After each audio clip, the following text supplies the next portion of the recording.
23 फरवरी 1969 के दिन डेमंड जॉन का जन्म हुआ था। जब वो सिर्फ 10 साल के थे तो उनके पेरेंट्स का डिवोर्स हो गया था। उनकी माँ ने उन्हें पाला। बचपन में उन्होंने बहुत फाइनेंशियल स्ट्रगल किया है। छोटी उम्र से ही उन्होंने काम करना शुरू कर दिया ताकि वो अपनी माँ की मदद कर सकें। जब वो 16 साल के थे तो उन्होंने देखा कि एक ऊन की टोपी है जो उस टाइम की पॉपुलर टोपी थी, वो $20 में बिक रही है। तो उनको उसकी कॉस्ट बहुत ज्यादा लगी। तो उस टोपी को उन्होंने बनाना सीखा और हर टोपी को $10 के हिसाब से बेचना शुरू किया। पहले ही दिन उन्होंने 80 टोपी बेच दी, जिससे उनको $800 मिल गए। ये उनकी एंटरप्रेन्योरशिप की शुरुआत थी। कुछ साल बाद उन्होंने अपना एक फैशन ब्रांड शुरू करा, फूबू, मतलब फॉर अस बाय अस, जो कि बहुत ही सक्सेसफुल हो गया और उसकी नेटवर्थ आज की डेट में $6 बिलियन है। उसके बाद वो शार्क टैंक यूएस में भी आए, जहां उन्होंने एंटरप्रेन्योर को सिर्फ इन्वेस्टमेंट नहीं दी, उनकी मदद भी करी। उन्होंने अपनी book the power of broke में ये समझाने की कोशिश की है कि बहुत सारे लोग सोचते हैं कि उनके पास लिमिटेड रिसोर्सेज हैं, इस वजह से वो बड़े काम नहीं कर सकते। पर असलियत तो ये है कि जिसके पास लिमिटेड रिसोर्सेज होते हैं वो उनसे ज्यादा अच्छा काम करता है जिनके पास बहुत सारे रिसोर्सेज होते हैं, क्योंकि ज्यादा पैसों से लोग आलसी हो जाते हैं और वो सारी प्रॉब्लम पैसों से सॉल्व करने की कोशिश करते हैं। वहीं जिसके पास लिमिटेड रिसोर्सेज होता है वो कम से कम रिसोर्सेज में ज्यादा से ज्यादा प्रोडक्टिव काम करता है। तो अगर आपको भी लिमिटेड रिसोर्सेज के साथ सक्सेस अचीव करनी है तो इस वीडियो को एंड तक देखिए, द पावर ऑफ ब्रोक के इन 6 पॉइंट्स को समझिए और अपनी जिंदगी में इंप्लीमेंट कीजिए। पहला पॉइंट है the power of broke. Successful होने के लिए सबसे जरूरी चीज है माइंडसेट, पर बहुत सारे लोगों को इसकी ताकत का एहसास नहीं होता। फैंसी सूट्स में आके लोग बोलते हैं कि अगर आपको बिजनेस करना है तो आपको बहुत सारे पैसे चाहिए, पर वो हमेशा सच नहीं होता।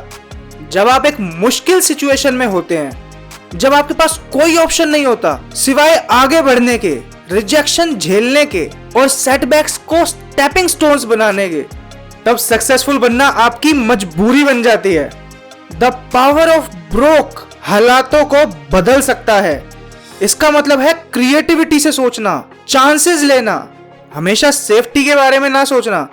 जब भी कोई नई अपॉर्चुनिटी मिले जिसमें आप बिलीव करते हैं कि वो सक्सेसफुल होगी, उस चीज पे काम करना। जितने भी बेस्ट आइडियाज होते हैं जो सक्सेसफुल हुए हैं, वो ऑर्गेनिक और रियल तरीके से ग्रो होते हैं। उनको पैसा डाल के नहीं बढ़ाया गया होता। जैसे डेमंड जॉन का ब्रांड फूबू इसलिए सक्सेसफुल हुआ था क्योंकि वो उस चीज में बिलीव करते थे और अपने डिसीजन उसी हिसाब से लेते थे।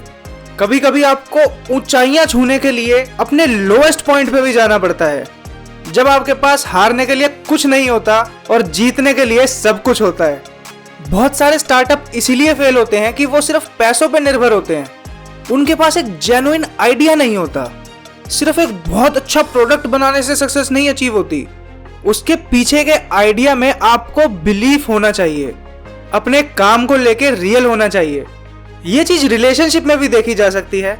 अगर कोई रिलेशनशिप इस वजह से अच्छी चल रही है कि उसमें एक जना दूसरे को गिफ्ट दे रहा है या उस पर बहुत सारे पैसे खर्च कर रहा है, तो जब पैसे खत्म हो जाएंगे तब उस रिलेशनशिप का क्या होगा? जो जेन्युइन रिलेशनशिप्स होती हैं वो ही आगे बढ़ती हैं। चाहे बिजनेस हो या पॉलिटिक्स हो, ऑथेंटिसिटी मैटर करती है। जैसे एक बार जोएल और आरसीन अपनी कंपनी फोरस के लिए शार्क टैंक में इन्वेस्टमेंट लेने के लिए आए थे। उनका सपना था कि वो रनिंग और वर्कआउट के लिए ऐसे शूज बनाएं जो कि बड़े बड़े ब्रांड्स के साथ कंपटीशन में रहें। पर उनकी सक्सेस का रास्ता आसान नहीं था। उन्होंने शार्क्स को अपना बिजनेस प्लान पिच किया और उनसे $2 लाख मांगे। मार्क क्यूबन ने ऑलरेडी एक शू कंपनी के साथ डील साइन कर रखी थी, तो उसने मना कर दिया। लॉरी को डर था कि कंपटीशन इतना ज्यादा है, नाइकी, एडिडास जैसी कंपनी ऑलरेडी इस मार्केट में है, तो ये कंपनी सक्सेसफुल होगी या नहीं होगी उसे नहीं पता था, इसलिए उसने इन्वेस्टमेंट देने से मना कर दिया।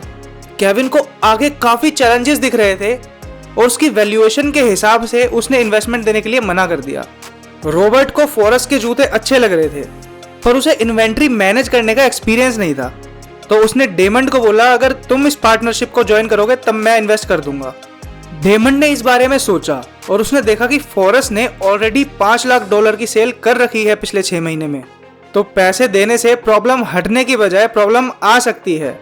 डेमंड को लगा कि वो इन्वेस्टमेंट के बिना ज्यादा अच्छा काम करेंगे अगर वो इन्वेंट्री को हैंडल करें और ऑर्गेनिकली ग्रो करें, तो उसने इन्वेस्ट करने से मना कर दिया और उनको कोई डील नहीं मिली, जिसके लिए डेमंड को काफी क्रिटिसिज्म झेलना पड़ा। पर उसे पता था कि पैसे उनकी समस्या का हल नहीं है, जो उनका कंसेप्ट है वो ज्यादा इंपॉर्टेंट है। दूसरों को समझाने के लिए डेमंड ने शार्प पॉइंट्स बनाए हैं। जैसे आपको अपना एक गोल सेट करना है, आपको पता होना चाहिए कि आप किस रास्ते पे जा रहे हैं और आपको क्या चाहिए।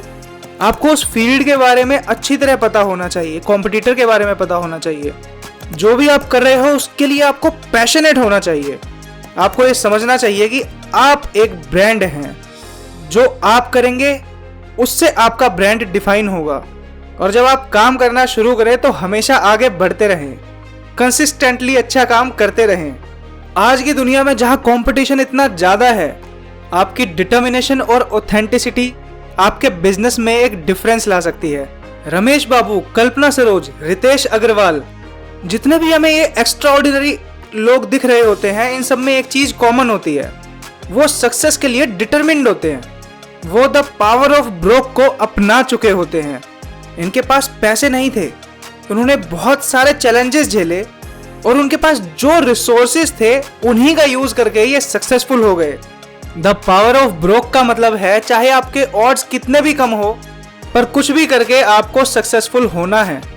Do whatever it takes to get things done. उसके लिए आपको क्रिएटिवली सोचना है और जितने भी आपके पास रिसोर्सेज हैं उसका सही से इस्तेमाल करना है। सेकंड पॉइंट है राइज एंड ग्राइंड। डेमंड जब छोटे थे तो उनकी माँ बहुत काम करती थी ताकि वो डेमंड को एक अच्छी जिंदगी दे सके। जहां वो रहते थे वहां पे ऐसे ही जरूरतमंद बच्चों को पकड़ा जाता था गलत काम करवाने के लिए, जैसे ड्रग्स बेचना या चोरी करना। डेमंड की माँ उन्हें इन सब कामों से दूर रखना चाहती थी और क्योंकि हालात अच्छे नहीं थे तो डेमंड को बचपन से पैसों की वैल्यू पता थी। उन्होंने छोटी उम्र से ही काम करना शुरू कर दिया था। जैसे उन्होंने पड़ोस की बर्फ हटाने का एक बिजनेस शुरू करा था, जिसमें उन्होंने अपने साथ और भी बच्चों को जोड़ा। डेमंड को एक गाड़ी चाहिए थी क्योंकि उनके पड़ोस में गाड़ी एक स्टेटस सिंबल थी। जहां उनके दोस्त एक बहुत अच्छी गाड़ी लेने के लिए अपने पैसे बचा रहे थे, वहीं डेमंड ने 15 पैसेंजर की वैन ली जो कि $12,000 की थी। उसको लेने के पीछे डेमंड का एक पर्पस था। उन्होंने अपना शेयर अ राइड बिजनेस शुरू करा, जिसमें वो लोगों को उनके घर के सामने तक छोड़ते थे और उनसे दूसरी सर्विसेज के मुकाबले पैसे भी कम लेते थे। इससे उनके कस्टमर उनको जानने लग गए। औरतों को रात में सफर करना सुरक्षित लगता था, पर उन्हें समस्या का सामना करना पड़ा जब उनके ऊपर फाइन लगने शुरू हो गए क्योंकि वो अनलाइसेंस्ड राइड दे रहे थे। पर इससे उन्होंने हार नहीं मानी। उन्होंने अपनी वैन का यूज अपने कपड़ों के बिजनेस में करा। वो अपनी वैन की इन्वेस्टमेंट को वेस्ट नहीं होने देना चाहते थे। उनका मानना है कि कभी कभी आपको ऐसी आसान चॉइसेस नहीं लेनी चाहिए जो आपके लिए एक्सपेंसिव हो। आपको हमेशा रिसोर्सफुल रहना है, चाहे समस्या कितनी भी बड़ी हो। इससे ये गारंटी नहीं है कि अपने आप सक्सेस हो जाएगी। आपको नई नई अप्रोचेस अपनानी होंगी, नई टेक्नोलॉजीज का सहारा लेना होगा। जैसे एक आर्टिस्ट ने इंस्टाग्राम पे अपनी टी शर्ट बेच के $1.3 मिलियन कमा लिए थे। उसका बिजनेस मॉडल तो पुराना था, पर उसने सही समय पे सही टेक्नोलॉजी का यूज करके इतने पैसे कमा लिए। तो आपको हमेशा रिसोर्सफुल रहना है, आपको हमेशा रियल रहना है और अपनी सच्चाई को रिस्पेक्ट देनी है। जैसे एक लड़की थी अकेशिया ब्रिनली, जो कि बाकी बच्चों से अलग थी, तो वो सबके साथ फिट नहीं होती थी। फिर उसे एक जगह मिली जहां पे वो अपने रियल सेल्फ को एक्सप्रेस कर सकती थी, सोशल मीडिया। वहां पे उसे लाइक माइंडेड लोग मिले जिन्होंने उसे फॉलो करना शुरू किया। धीरे धीरे करके उसकी फॉलोइंग इतनी बढ़ गई कि कंपनीज ने उसे प्रोडक्ट्स भेजने शुरू कर दिए ताकि वो उनको प्रमोट करे। उसे नहीं पता चल रहा था कि ये सब क्यों भेज रहे हैं मुझे ये सब प्रोडक्ट, पर जब वो उसे प्रमोट करती थी तो उसकी सेल काफी बढ़ जाती थी और देखते ही देखते अकेशिया के मिलियंस ऑफ फॉलोअर हो गए। जैसे जैसे उसके फॉलोअर बढ़े वैसे वैसे उसके हेटर्स भी बढ़े, पर उसने नेगेटिविटी को दूर रखा और अपना काम अच्छे तरीके से करती रही, क्योंकि जैसी वो सच में थी उसी की वजह से उसके फॉलोअर्स इतने बढ़ रहे थे। उसके बाद हमें ध्यान देना चाहिए कि हमें लगातार अपने पैशन पे काम करते रहना चाहिए। जैसे एक लड़का था रॉब डियरडेक, उसे स्केटबोर्डिंग का बहुत शौक था। उसने 1-2 महीने की प्रैक्टिस की थी, पर उसका मन था कि वो एक कॉन्टेस्ट में जाए, पर उसके पास इतने पैसे नहीं थे। तो वो ऑर्गेनाइजर्स के पास गया और उसने उन्हें ऑफर किया कि अगर मैं 10 लोगों को इसमें साइन अप करा देता हूं तो क्या मेरी एंट्री फ्री हो जाएगी। ऑर्गेनाइजर्स ने कहा क्यों नहीं, बिल्कुल। तो वो 10 लोगों को लाया और अपनी एंट्री फ्री करवा ली। वो एक बहुत अच्छा स्केटबोर्डर बनना चाहता था, पर इसमें बहुत ज़्यादा पैसे नहीं थे। पर जब वो अच्छी स्केटबोर्डिंग करता था, धीरे धीरे उसका नाम होता गया और उसने इसी के आसपास अपना एक बिजनेस बना लिया। रॉब का मानना है कि अगर आपको बिजनेस करना है तो आपको अपनी इंडस्ट्री की रिसर्च करनी चाहिए, दूसरों से सीखना चाहिए, किसी से हेल्प मांगने से डरना नहीं चाहिए। अपने पैशन और टैलेंट को पहचान के ऐसी चीज बनानी चाहिए जिसमें आपको इंटरेस्ट हो और उसमें बिजनेस भी बन सके।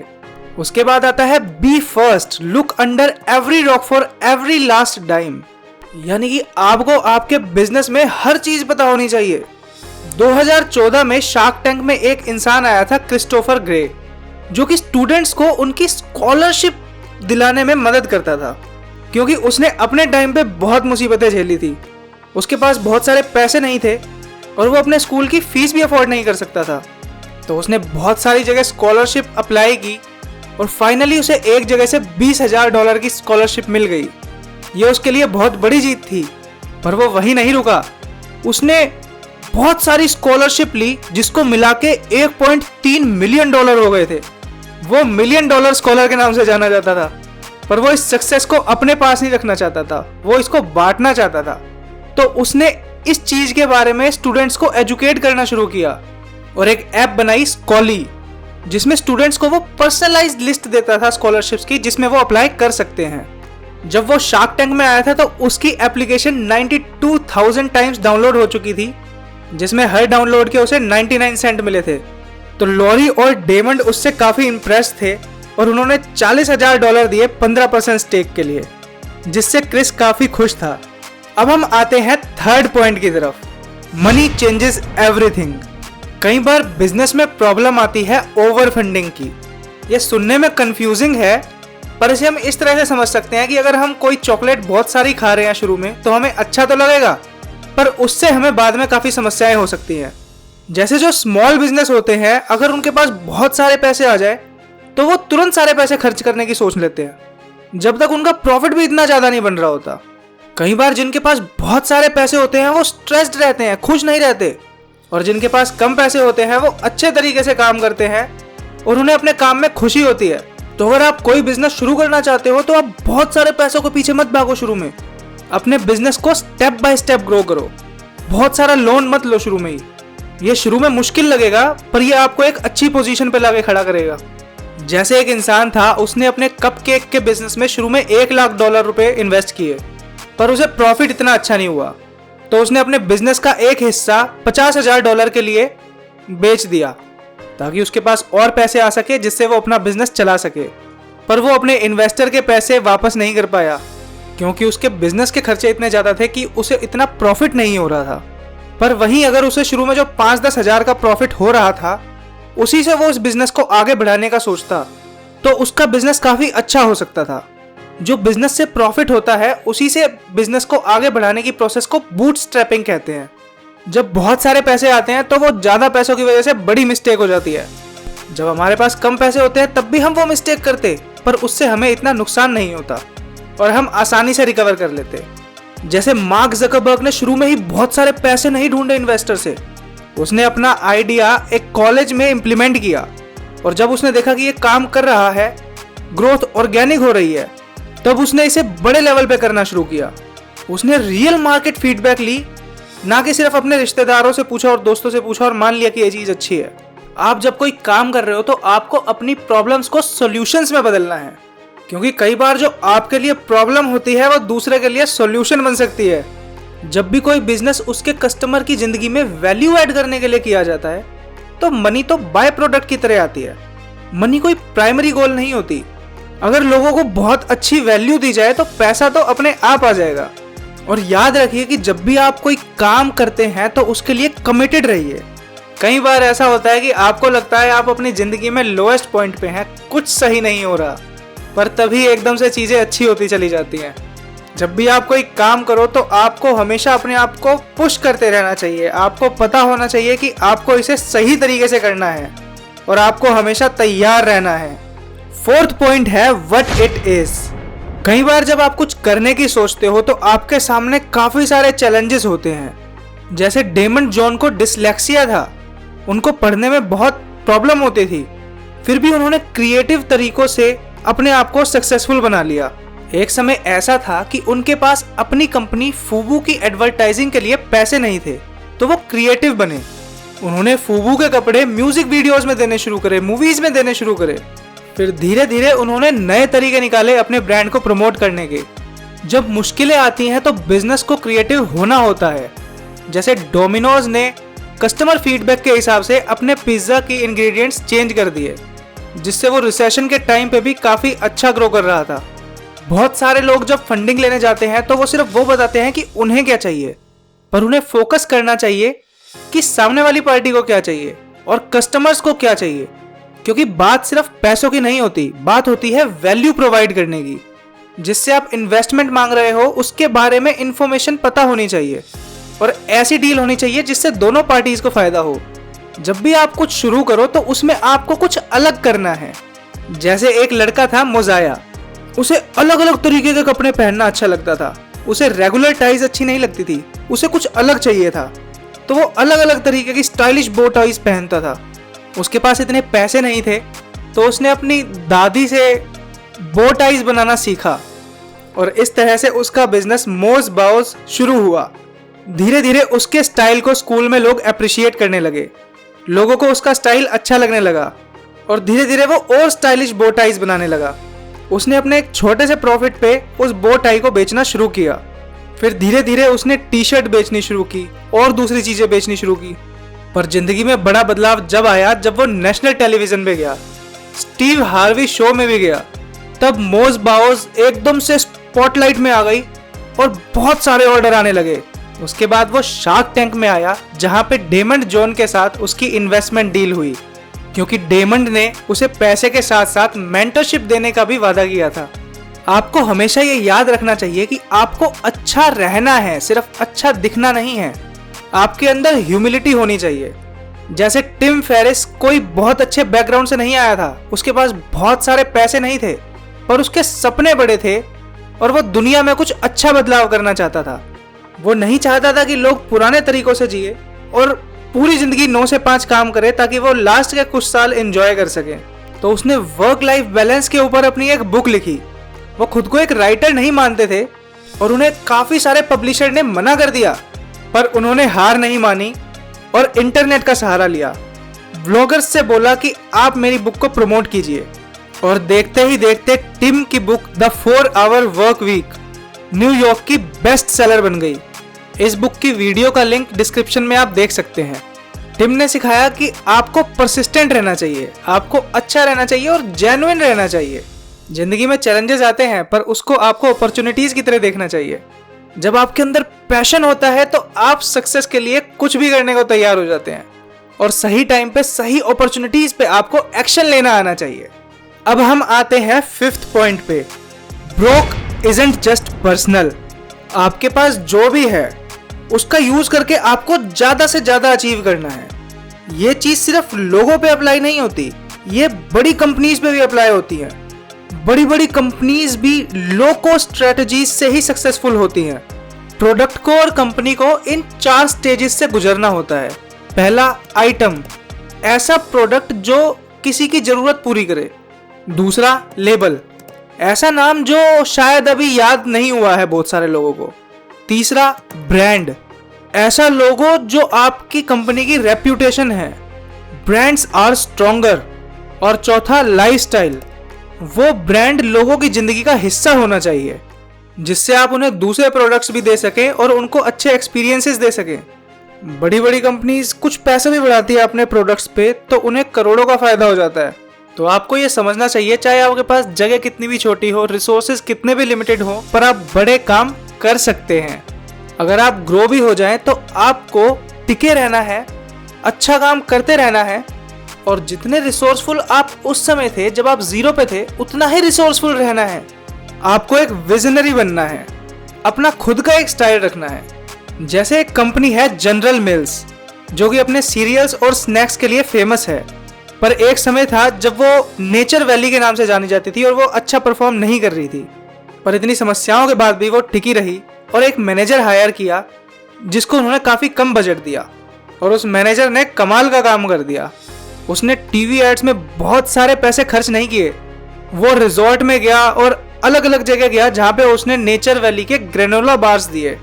उसने जगह जगह उसके पोस्टर लगा दिए, उसके साइन लगा दिए ताकि ब्रांड की पहचान हो जाए। लोगों को फ्री स्नैक अच्छे लगते थे और रिजॉर्ट को वहाँ पे ब्रांड प्रमोट करने के लिए कोई दिक्कत नहीं थी। इसकी वजह से नेचर वैली की सेल्स धीरे धीरे अच्छी होती गई और इस लो कॉस्ट स्ट्रेटेजी से वो एक सक्सेसफुल कंपनी बन गई। 6th पॉइंट है बी द चेंज। मार्च 2015 में एक इवेंट था जिसमें एंटरप्रेन्योर्स और आर्टिस्ट भी आए हुए थे। तो उन्होंने एक जैम सेशन करने का प्लान किया। रात काफी हो गई थी और जो पड़ोसी थे उन्हें काफी शोर आ रहा था, तो वो कंप्लेंट कर रहे थे। तो उन्होंने सोचा कि एक ऐसी लोकेशन पे बैठा जाए जहाँ पे मिलके हम आराम से अपने प्लान्स डिस्कस कर सकें। तो उन्होंने देखा आसपास एक ऐसी जगह है। वो सारे बाथरूम में जाके बैठ गए जहाँ पे उन्होंने बात करनी शुरू की कि फ्यूचर में क्या क्या चीजें हो सकती हैं। जैसे ई कॉमर्स आगे जाके बढ़ सकता है, जिससे जो पुराने रिटेल स्टोर्स हैं वो कम ग्रो करेंगे, जो हमारे सामने आज हो रहा है।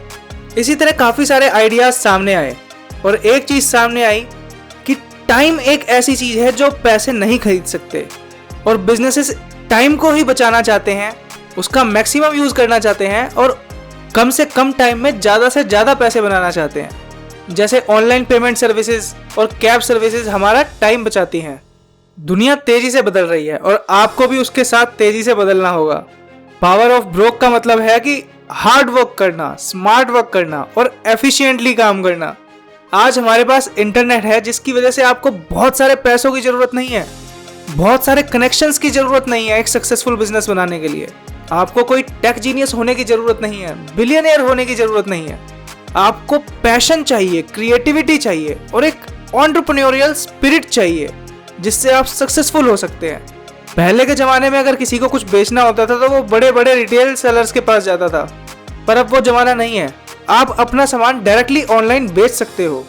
गोल सेटिंग में बहुत पावर है, पर बहुत बार लोग अपने नेगेटिव गोल सेट कर लेते हैं। वो ये सोच लेते हैं कि मैं ये काम नहीं कर सकता, तो वो उनका एक सोचने का तरीका हो जाता है। तो हमें पॉजिटिव गोल सेट करने चाहिए।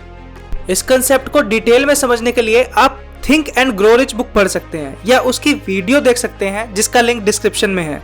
अब हम आते हैं फाइनल थॉट पे, ब्रिंगिंग इट ऑल होम। ये कुछ की प्रिंसिपल्स हैं जिसको आप अपनी जिंदगी में इंप्लीमेंट कर सकते हैं, जिससे आप एक सक्सेसफुल इंसान बन सकते हैं। पहला, अपने रिसोर्सेज को समझदारी से यूज कीजिए, स्पेशली तब जब आप दूसरे के पैसे इस्तेमाल कर रहे हो, दूसरे का दिमाग इस्तेमाल कर रहे हो। दूसरा, be authentic in everything you do. आपके अंदर ह्यूमिलिटी होनी चाहिए, इंटीग्रिटी होनी चाहिए, ताकि आप दूसरों के साथ कनेक्ट कर सकें, वो आपको सपोर्ट कर सकें ताकि आप सक्सेसफुल हों। तीसरा, आपको अपने टाइम, एनर्जी, एक्शंस और कैपिटल को ऑप्टिमाइज करना है। आपको चीजों को वेस्ट नहीं करना। चौथा, आपको प्रॉब्लम सॉल्व करनी है, उन गैप्स को फिल करना है जो मार्केट में है, जिससे आपको अच्छा रिवार्ड मिल सके। पांचवा, आप जो भी काम करें उसे पूरे पैशन के साथ करें, अपने पर्पस के साथ करें। आपको अपने प्रोडक्ट पे, अपने बिजनेस पे बिलीफ होना चाहिए। छठा, आपको हर किसी को समझना है और उन्हें अप्रिशिएट करना है। सातवां, आपको विशफुल थिंकिंग से बचना है। आपको लॉजिक समझना है, डेटा और रियलिस्टिक प्रोजेक्शंस देखने हैं और उस हिसाब से अपने विजन को सपोर्ट करना है। आठवां, आपको अपनी प्रोबेबिलिटी ऑफ सक्सेस को अपना नेचुरल पार्ट बनाना है सोचने का। आपको बिलीव होना चाहिए कि ये सक्सेस आप पा सकते हो। ये याद रखिए कि एक डिसलेक्सिक बच्चा जिसको उसकी माँ ने पाला था, जिसने इतनी गरीबी देखी, उसने बड़े होके $6 बिलियन की एक कंपनी खड़ी कर दी। अगर वो कर सकता है तो आप भी कर सकते हो। तो अगर आपकी जेब खाली है, आपके बजट टाइट हैं और आपके अंदर सक्सेसफुल होने की भूख है, तो आप यूज कीजिए the power of broke. Dragons perception में हम बिलीव करते हैं कि अगर इंसान को सही गाइडेंस मिले तो वो अपना मैक्सिमम पोटेंशियल अचीव कर सकता है। हम लोगों को उनका मैक्सिमम पोटेंशियल अचीव करवाना चाहते हैं। अगर आपको लगता है कि हम एक अच्छा काम कर रहे हैं तो आप ड्रैगन्स परसेप्शन से जुड़ सकते हैं। आप और हम मिलके इस दुनिया को एक बेहतर दुनिया बना सकते हैं।